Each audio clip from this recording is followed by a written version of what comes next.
उत्तर प्रदेश के सम्मल की जामा मस्जिद मामले में 19 नवंबर को सम्मल की चंदोसी स्थित जिला कोर्ट में एक याचिका दायर की गई। इस पर तुरंत कार्रवाई करते हुए कोर्ट ने सर्वे का आदेश दिया। उसी शाम 6 बजे कोर्ट कमिश्नर सर्वे के लिए शाही जामा मस्जिद पहुंचे और पहला सर्वे किया। उत्तर प्रदेश के सम्मल में शाही जामा मस्जिद के सर्वे के दौरान रविवार सुबह बवाल हो गया। भीड़ ने हंगामा करते हुए पथराव और आगजनी कर दी। हिंदू पक्ष का दावा है कि शाही जामा मस्जिद पूर्व में हरिहर मंदिर तोड़कर बनाई गई थी।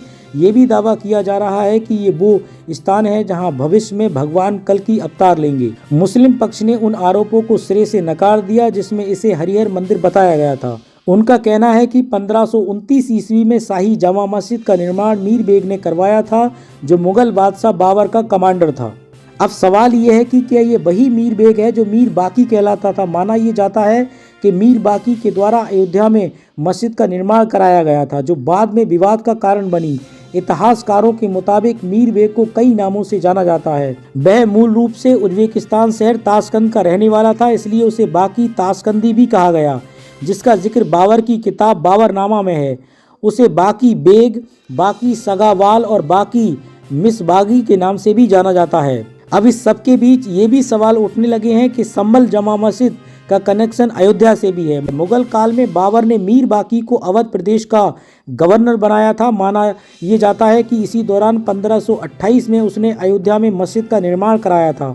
मुस्लिम पक्ष के मुताबिक सम्मल की जामा मस्जिद का निर्माण 1529 में मीर बेग ने कराया था। यानी दोनों मस्जिदों के निर्माण में 1 वर्ष का अंतर है और दोनों ही के निर्माण में बाबर के खास दरबारी का नाम भी शामिल है। और दोनों ही मामलों में हिंदू पक्ष का दावा है कि ये मंदिर तोड़कर मस्जिद बनाई गई। अयोध्या में भगवान राम के जन्म स्थान पर मंदिर बनाने का आरोप लगा। वहीं सम्मल में हरिहर मंदिर को तोड़कर शाही जामा मस्जिद बनाए जाने का दावा भी किया जा रहा है।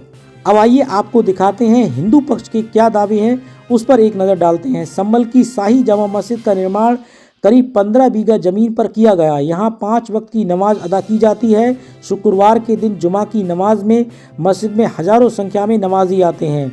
हिंदू पक्ष के वकील विष्णु शंकर जैन ने कोर्ट में दायर की याचिका में ये दावा किया कि जामा मस्जिद की इमारत सदियों पुरानी हरिहर मंदिर है। दावा ये भी किया जा रहा है कि मस्जिद के अंदर मंदिर होने की कई निशानियां मौजूद हैं, जिसमें कुछ खम्भों का भी जिक्र है। वहीं जामा मस्जिद के अध्यक्ष मोहम्मद जफर ने दावा किया है कि मस्जिद का निर्माण किसी भी मंदिर को तोड़कर नहीं किया गया और ना ही यहाँ किसी मंदिर की कोई निशानी है। उन्होंने कोर्ट के त्वरित कार्रवाई पर भी हैरानी जताई। वहीं इस सब के बीच एक दावा ये भी है कि एक मीडिया रिपोर्ट के मुताबिक सम्मल के इतिहास पर तारीख सम्मल किताब लिखने वाले मौलाना मोइन का कहना है कि ये जामा मस्जिद बाबर ने नहीं बनवाई। इसका निर्माण शैली भी मुगल काल की नहीं है।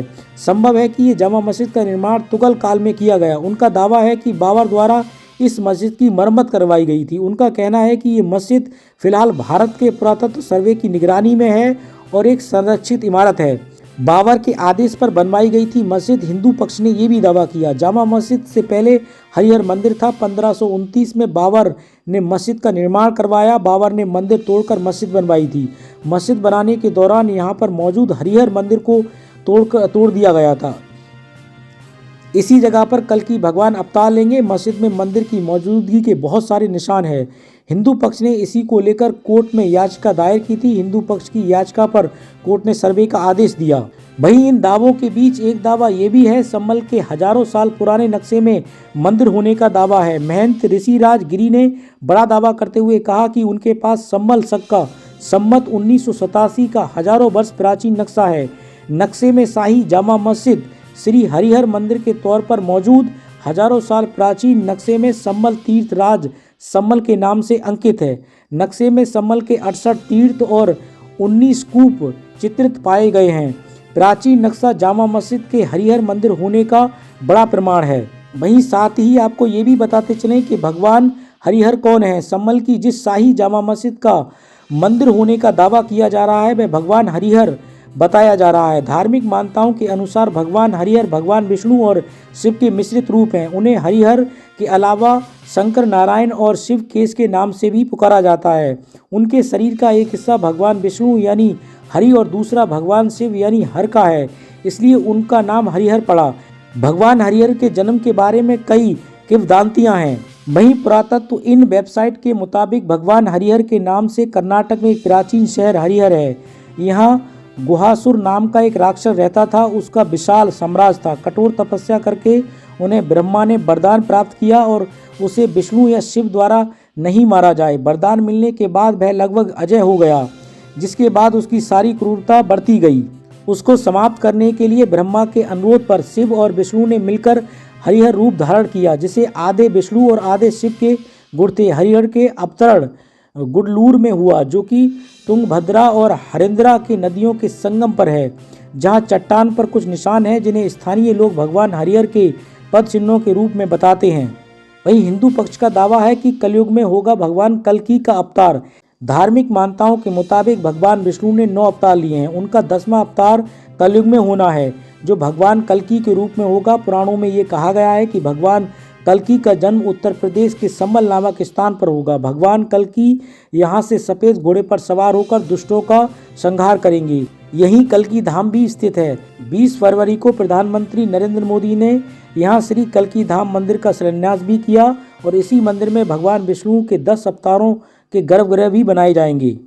अब वहीं संभल की जामा मस्जिद मामले में मुस्लिम पक्ष का क्या दावा है? संभल की ऐतिहासिक जामा मस्जिद किस काल में बनी, इसे लेकर विवाद है, लेकिन हिंदू पक्ष ने अदालत में दावा किया कि इसे मुगल शासक बाबर के आदेश पर एक हिंदू मंदिर के स्थान पर बनाया गया था। हालांकि संभल के इतिहासकार पर तारीख संभल किताब लिखने वाले मौलाना मोइन कहते हैं कि बाबर ने इस मस्जिद की मरम्मत करवाई थी, इसलिए सही नहीं है कि बाबर ने इस मस्जिद का निर्माण कराया था। मोइन आगे कहते हैं कि ये एक ऐतिहासिक तथ्य है कि बाबर ने लोधी शासकों को हराने के बाद 1526 में संभल का दौरा किया था, लेकिन बाबर ने जामा मस्जिद का निर्माण नहीं करवाया था। मौलाना मोइन के मुताबिक बहुत संभव है कि इस समय मस्जिद का निर्माण तुगल काल में हुआ है। इसकी निर्माण शैली भी मुगल काल से मेल नहीं खाती है। जानकारी के मुताबिक संभल स्थित जामा मस्जिद को बाबरी मस्जिद भी कहा जाता है। इसे 1529 में मुगल शासक बाबर के आदेश पर मीर बेग द्वारा बनाया गया था। इस इमारत संभल के सबसे पुराने स्मारकों में से एक है। जामा मस्जिद बाबरी मस्जिद के नाम से भी मशहूर है। कहा जाता है कि बाबर ने मस्जिद के निर्माण में स्वयं पहला पत्थर रखा था। इसे मुगल शैली में तैयार किया गया था। वहीं सबके बीच ये भी कहा जाता है कि संभल की जागीर बाबर के आक्रमण के समय अफगान सरदारों के हाथ में थी। बाबर ने हुमायूं को संभल की जागीर सौंपी थी। हालांकि वह बीमार हो गया और इसके चलते उसे आगरा लाया गया था। बाबर के बाद हुमायूं ने साम्राज्य को भाइयों में बांट दिया। शेरशाह सूरी ने हुमायूं को खदेड़ दिया और अपने दामाद मुबारिज खां को संभल की जागीर दी गई थी। अब कुल मिलाकर ये मस्जिद फिलहाल भारत के पुरातत्व सर्वे की निगरानी में है और एक संरक्षित इमारत है।